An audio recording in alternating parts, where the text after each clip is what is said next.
राज्य मंत्रिमंडळाची सह्याद्रीवर एक महत्त्वाची बैठक पार पडलेली आहे। अर्थसंकल्पाच्या पूर्वसंध्येला सह्याद्री अतिथीगृहावर राज्याच्या मंत्रिमंडळाची बैठक झाली। अजित पवार उद्या राज्याचा अर्थसंकल्प सादर करणार आहेत, त्याआधी सह्याद्रीवर ही महत्त्वाची बैठक झाली आहे। नवीन महायुती सरकारचा पहिला आणि अजित पवारांचा 11वा अर्थसंकल्प असणार आहे। या अर्थसंकल्पाकडे शेतकरी, उद्योजक, व्यापाऱ्यांसह संपूर्ण महाराष्ट्राचं लक्ष लागलंय।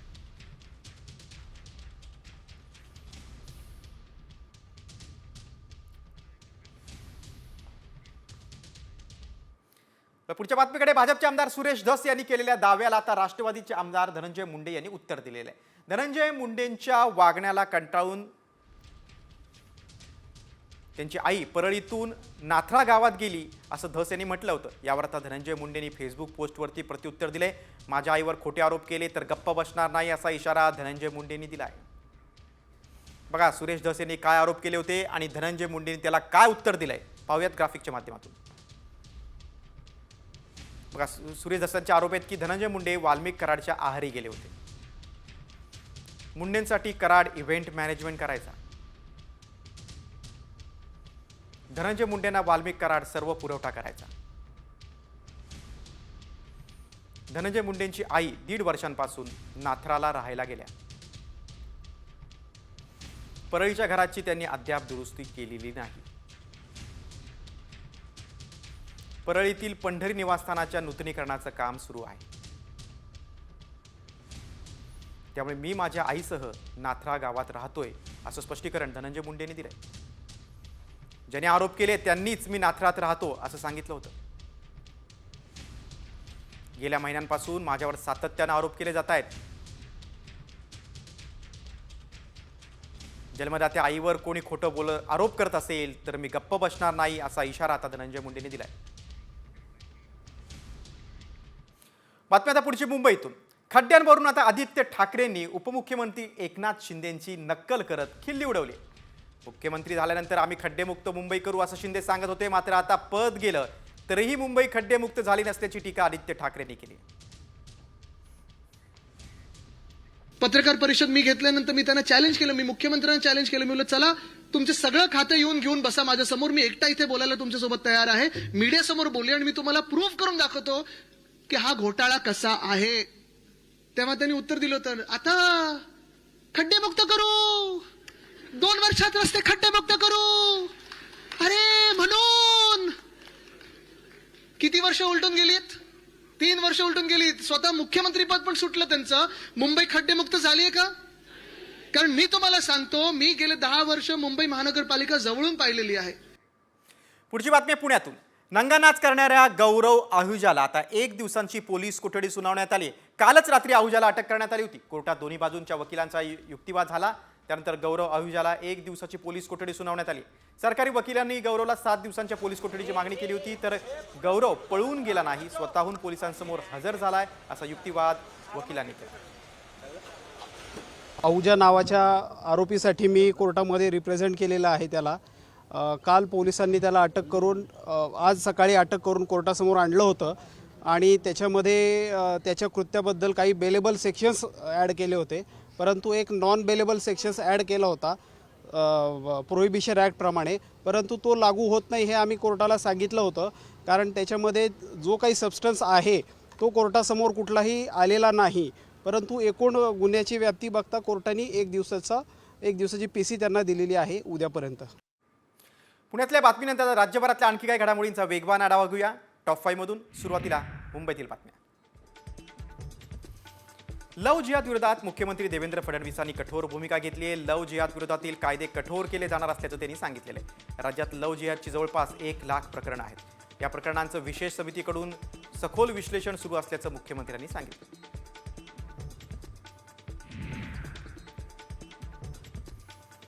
मुंबईतील खड्ड्यांवरून आदित्य ठाकरेंनी एकनाथ शिंदेंची नक्कल करत खिल्ली उडवली। मुख्यमंत्री झाल्यानंतर आम्ही खड्डेमुक्त मुंबई करू असं शिंदे सांगत होते, मात्र आता पद गेलं तरीही मुंबई खड्डेमुक्त झाली नसल्याची टीका आदित्य ठाकरेंनी केली।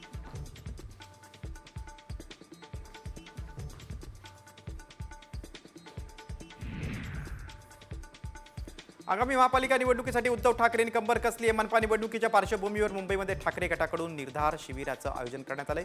या शिबिरात पक्षप्रमुख उद्धव ठाकरे कार्यकर्त्यांना मार्गदर्शन करणार आहेत. तर मुंबईच्या समस्यांवर आदित्य ठाकरे बोलणार असल्याची माहिती मिळते.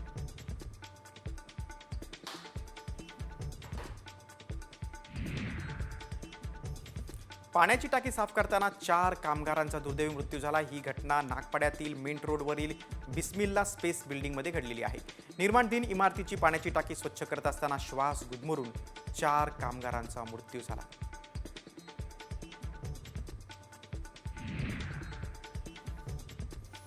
मुंबई, ठाणे आणि रायगड जिल्ह्यात 9, 10 आणि 11 मार्च रोजी उष्णतेची लाट येईल असा इशारा हवामान विभागाने दिला आहे. मुंबईचं कमाल तापमान शुक्रवारी 35.8 सेल्सिअस नोंदवण्यात आले. बुधवारपर्यंत यात आणखी वाढ होऊ शकते असा इशारा आहे.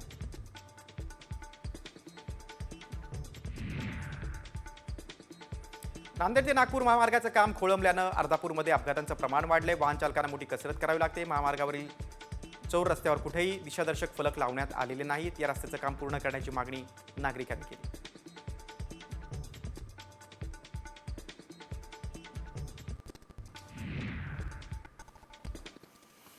सतीश भोसले उर्फ खोक्याच्या कारनाम्यांमुळे सुरेश धस यांच्या विरोधात संतापाची लाट पसरलेली आहे. आष्टीमध्ये धसांचा जनता दरबार भरला आहे. विशेष म्हणजे धस यांच्या मतदारसंघात शिरूर बंदची हाक देण्यात आली. या दरम्यान निघालेल्या मोर्चातून सुरेश धसांना सहआरोपी करून त्यांची नार्को टेस्ट करण्याची मागणी केली.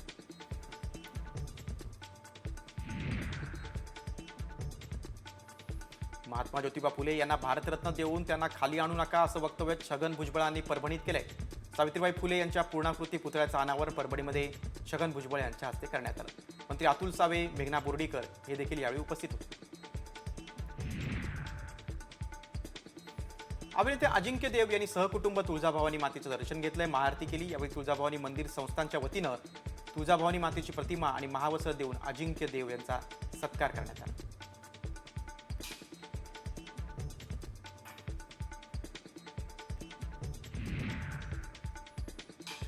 धाराशिवचा सीना कोळेगाव प्रकल्प गेल्या वर्षी 100% भरल्यानं सिंचन क्षेत्रात वाढ झाली. परंतु शेतीसाठी होत असलेल्या पाण्याचा उपसा आणि बाष्पीभवनामुळे पाणी साठा झपाट्यानं कमी होतोय. या स्थितीत सीना कोळेगाव प्रकल्पात 72% जलसाठा आहे. शहरातील नागरिकांना पिण्यासाठी पाणी आरक्षित केलं.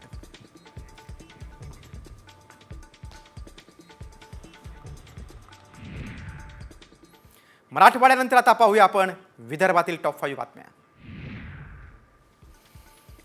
वाशिम जिल्ह्यातील मालेगावमध्ये 2 दिवसीय बचत गट निर्मित वस्तूंचं प्रदर्शन आणि विक्रीचं आयोजन करण्यात आले. ग्रामीण महिलांना त्यांची उत्पादनं विक्रीसाठी बाजारपेठ मिळावी या उद्देशानं हे प्रदर्शनाचं आयोजन करण्यात आलेलं आहे. बचत गटातील महिलांनी उत्पादित केलेल्या वस्तूंचं प्रदर्शन आणि विक्री करण्यात येईल.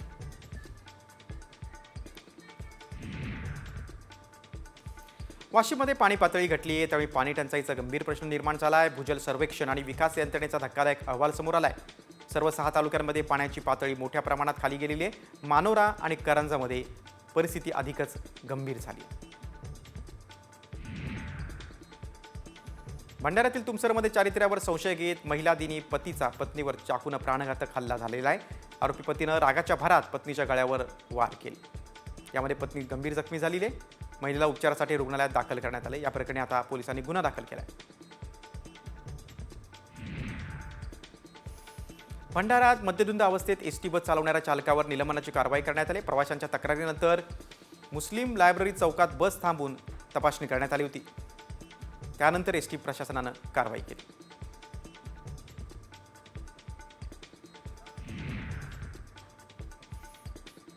नांदेड ते नागपूर महामार्गाचं काम खोळंबल्यानं अर्धापूरमध्ये अपघातांचं प्रमाण वाढलंय. वाहन चालकांना मोठी कसरत करावी लागते.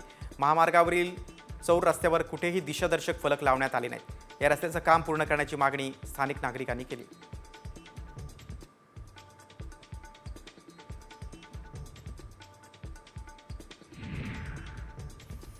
हॉटेलमधील जेवणात मेलेला उंदीर सापडला आहे. नवी मुंबईच्या ऐरोलीतील सेक्टर 4 मध्ये पर्पल बटरफ्लाय हॉटेलमध्ये हा धक्कादायक प्रकार घडलाय. या संदर्भात महिलांनी तीव्र विरोध केल्यानंतर हॉटेल व्यवस्थापनानं आपली चूक मान्य केली. या प्रकरणी आता पोलीस ठाण्यात तक्रार करण्यात आलेली आहे. पोलिसांनी हॉटेल विरोधात गुन्हा दाखल केलाय.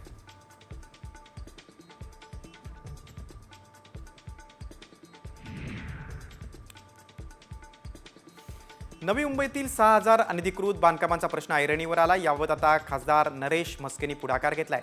मनपा आयुक्तांशी चर्चा केलेली आहे. अनधिकृत बांधकामांचा प्रश्न मार्गी लागेल असा विश्वास त्यांनी व्यक्त केला.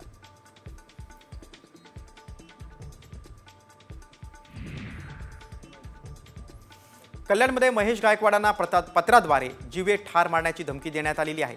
गणपत गायकवाड आणि वैभव गायकवाडांचं नाव घेऊ नको, नाहीतर तुझा बाबा सिद्दीकी करू, असं या पत्रात आशय आहे.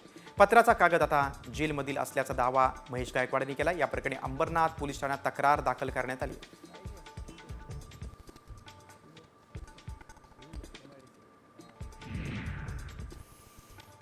पालघरच्या तारापूरजवळील कुडणमधील तलावात हजारो मृत माशांचा खच आहे. नैसर्गिक नाल्यामध्ये रात्रीच्या सुमारास केमिकल सोडल्यानं माशांचा मृत्यू झाल्याचा संशय व्यक्त होतोय. त्यामुळे स्थानिकांमध्ये भीतीचं वातावरण पसरलंय.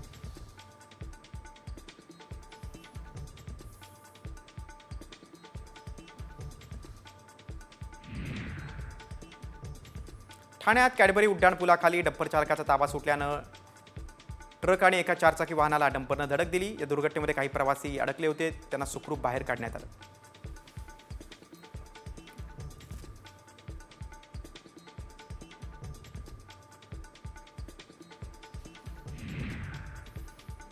रत्नागिरीतील गुहागरमध्ये झोलाई देवीच्या यात्रेला सुरुवात झाली, त्यामुळे संपूर्ण गावात उत्साहाची लाट पसरली. भाविक मोठ्या संख्येनं जत्रेत सहभागी झालेत.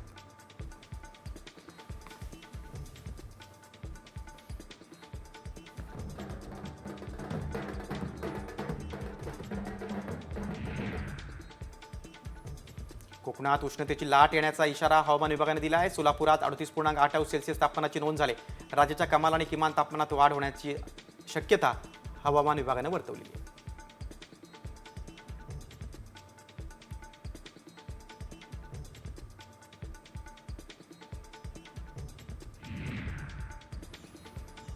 सिंधुदुर्गमध्ये वन्य प्राण्यांचा वावर वाढला आहे, त्यामुळे शेतकऱ्यांचं मोठं आर्थिक नुकसान होतं. यावर सरकारनं ठोस पावलं उचलण्याचा निर्णय घेतलाय, अशी माहिती पालकमंत्री नितेश राणे यांनी दिली.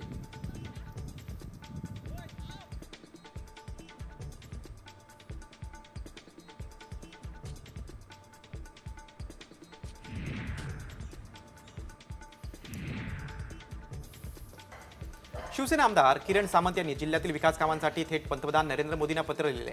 राजापूर विधानसभा मतदारसंघाचं पालकत्व घेण्याची या पत्रातून त्यांनी मागणी केली. रत्नागिरीत टेस्ला प्रकल्प आणण्यासाठी विनंती केली. कोकणातल्या विकासाबाबत या मागणीकडे मोदी लक्ष देत आहेत का आणि ही मागणी स्वीकारतायत का, याकडे आता जिल्ह्याचं लक्ष लागलं.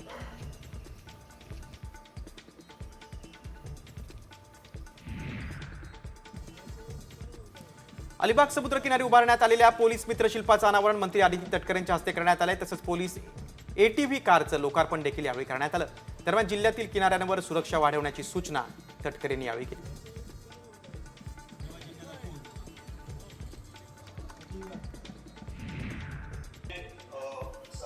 जळगावच्या चोपड्यात महिलांना स्तनपानासाठी हिरकणी कक्ष स्थापन करण्यात आलाय. महाराष्ट्रात सर्व सोयी सुविधांनी युक्त हिरकणी कक्ष स्थापन करणारी ही पहिलीच नगर परिषद आहे. महिला दिनाच्या पार्श्वभूमीवर महिलांप्रती सन्मान व्यक्त करण्यासाठी हा कक्ष उभारण्यात आलाय. यावेळी महिलांना बेबी किटचं वाटप देखील करण्यात आलं.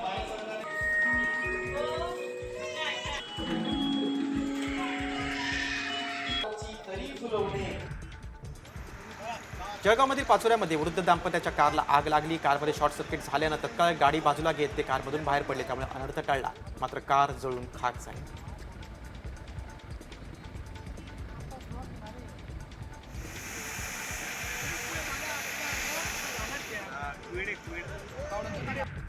तुम्हाला जर करायचं ठरलं तुम्ही राज्यात औरंगजेबाची कबर हटवण्याच्या मुद्द्यावरून खासदार निलेश लंकेंनी मुख्यमंत्री देवेंद्र फडणवीसांवर टीका केली. कबरीबाबत सरकारची वेळकाढूपणाची भूमिका सुरू आहे. तुम्ही राज्याचं नेतृत्व करता, तुम्ही ठरवलं तर काहीही करू शकता, असं लंके म्हणाले. कबर हटवण्याबाबत कायदेशीर अडचणी असल्याचं फडणवीस म्हणाले होते.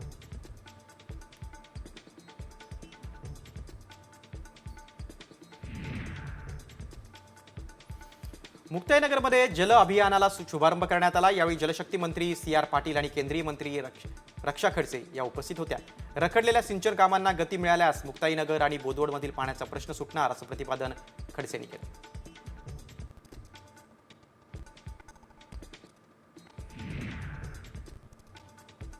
अफजल खानाची पोस्ट व्हायरल करणाऱ्या तरुणाला मारहाण करणं धुळ्यातील पोलीस अधिकाऱ्याला महागात पडले.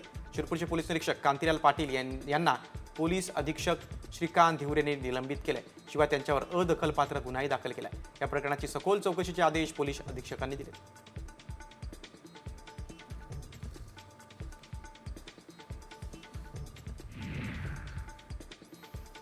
लय भारी यूट्यूब चॅनलचे पत्रकार तुषार खरात यांना पोलिसांनी ताब्यात घेतले. ग्रामविकास मंत्री जयकुमार गोरेंच्या विरोधात एकतर्फी बातम्या देऊन बदनामी केल्याचा खरात यांच्यावर आरोप आहे. दहिवडी, म्हसवड, वडूज पोलीस ठाण्यात अॅट्रॉसिटी, विनयभंग, बदनामी करणे यासह अनेक गुन्हे दाखल करण्यात आले.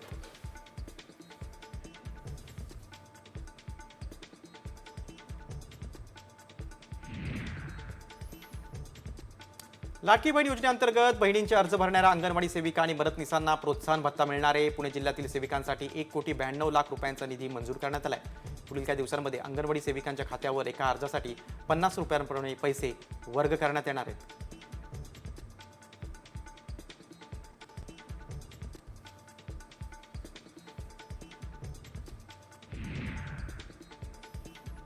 साताऱ्यातील पाचवड गावाच्या हद्दीत भीषण अपघात झाला आहे. भरधाव कारनं कंटेनरला धडक दिली. त्यात 2 महिलांचा जागीच मृत्यू झालाय तर 2 जण गंभीर जखमी झालेत.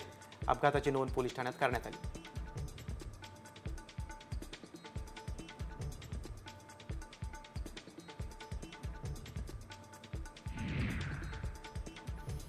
पुण्यात बेरोजगारांसाठी राष्ट्रवादीने आंदोलन केलं. मेट्रोच्या रुळावर आंदोलकांनी घोषणाबाजी करत मेट्रो रोखून धरली. मात्र आंदोलकांनी पोलिसांवर हात उगारल्यानं पोलिसांनी तातडीनं सगळ्या आंदोलकांना ताब्यात घेतलं. त्यावेळी पुणे मेट्रो स्टेशनवर हाय व्होल्टेज ड्रामा पाहायला मिळाला.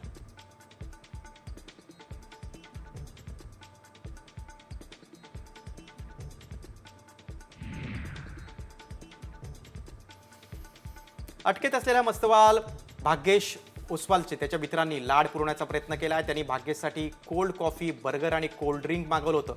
मात्र पोलिसांनी त्यांना हाकलून लावलं.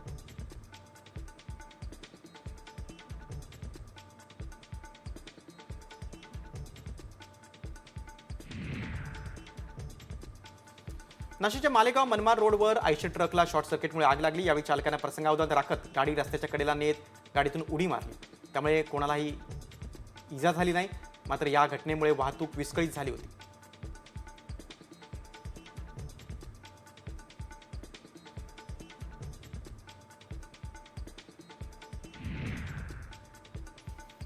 महायुतीमध्ये नाशिक पालकमंत्री पदाचा तिढा सुटल्याची शक्यता वर्तवण्यात येते. नाशिकच्या पालकमंत्रीपदी मंत्री गिरीश महाजनांची वर्णी लागण्याची शक्यता आहे. कारण पालकमंत्री पदाची अधिकृत घोषणा होण्याआधीच महाजनांकडून नाशिकच्या कामांचा आढावा घेतला गेला. त्यामुळे चर्चेला उधाण आलंय.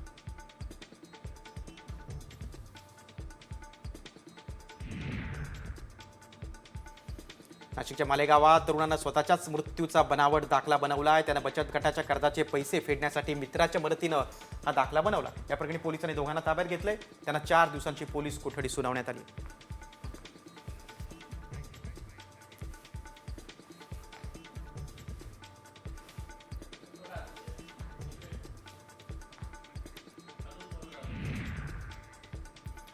टॉप 5 नंतर आता आपण वळूया व्हायरल सत्य रिपोर्टकडे.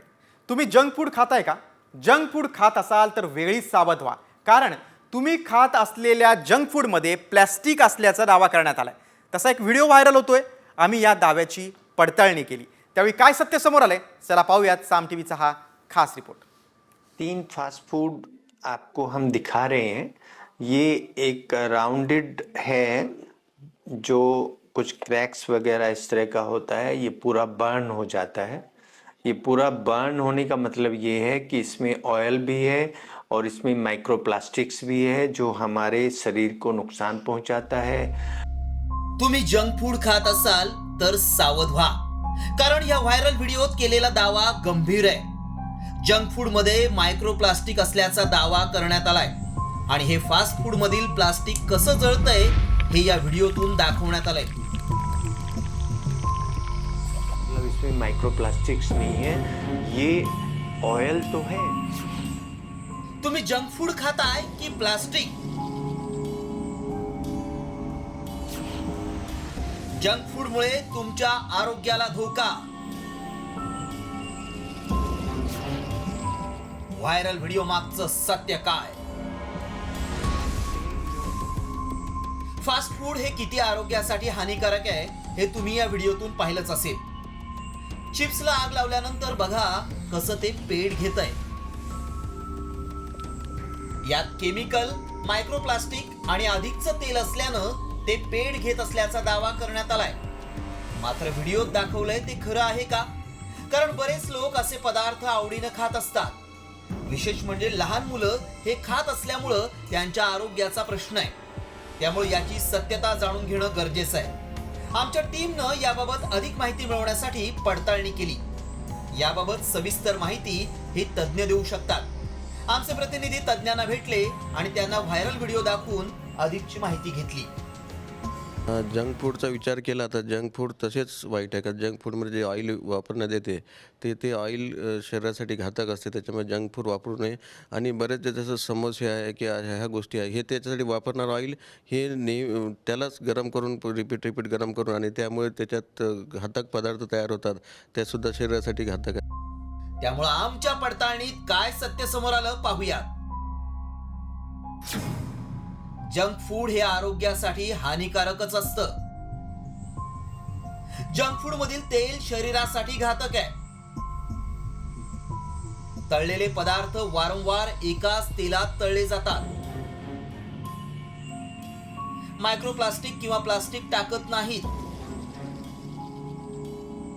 जंक फूड खाल्ल्यानं गंभीर आजार होऊ शकतात. जंक फूड मध्ये केमिकल तेल जास्त प्रमाणात वापरलं जातं हे खरं आहे. त्यामुळं आजार होतात. मात्र त्यात मायक्रोप्लास्टिक टाकलं जातं हा दावा आमच्या पडताळणीत असत्य ठरलाय. ब्युरो रिपोर्ट, साम टीव्ही न्यूज.